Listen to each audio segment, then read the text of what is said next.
I think conversational AI is going to be a challenge that continues to engage us, for the foreseeable future, because it really is a challenge to understand everything that humans understand.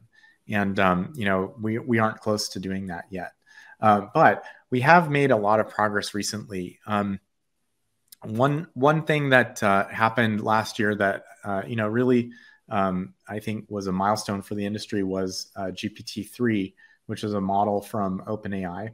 And this model is trained on language. So basically what they did was download, as much of the internet as they could. And then they fed it to a very, very large neural network, one of the largest that humanity's ever created.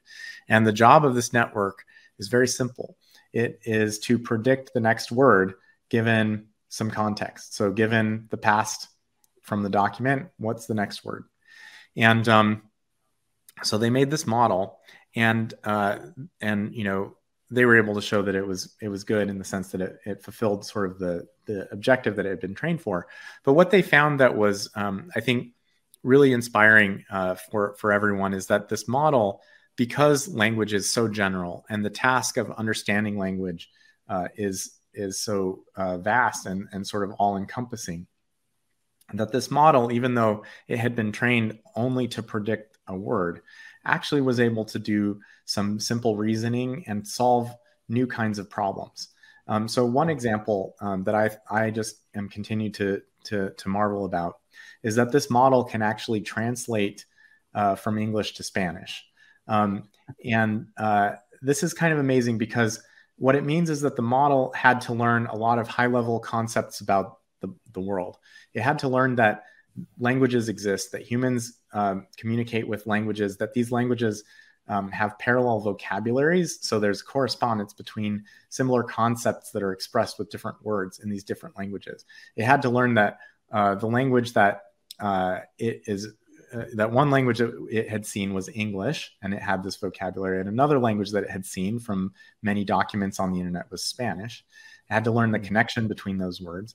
And then it had to learn about the task of translation, where the job is to move from one language to another, including the grammar and the sort of the connections between the words, word order. And then it also had to learn that I was asking it to do a translation. Because the way you interact with these models is, instead of retraining them to do a new task, you just give it some examples. And you say, here's an English colon, and then there's a sentence in English. Spanish colon, here's a sentence in Spanish. Give it a few examples like that. And then you say English colon, give it a sentence in English, and Spanish colon, and leave it blank. And then let the model predict. And this format is actually enough for the model to understand and put all those pieces together and actually produce a proper translation on a task that it has never been shown before, right? So the amount of reasoning and the amount of association that the model needed to do in order to perform that task properly is far beyond anything that we've ever seen with artificial intelligence models before.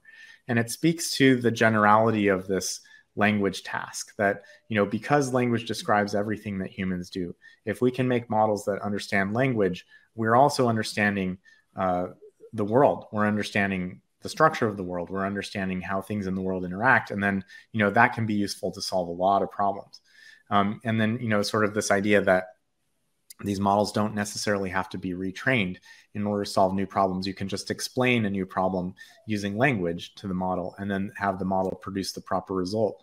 Speaks to a form of more generalized artificial intelligence than we've ever had. And I think that's just really inspiring.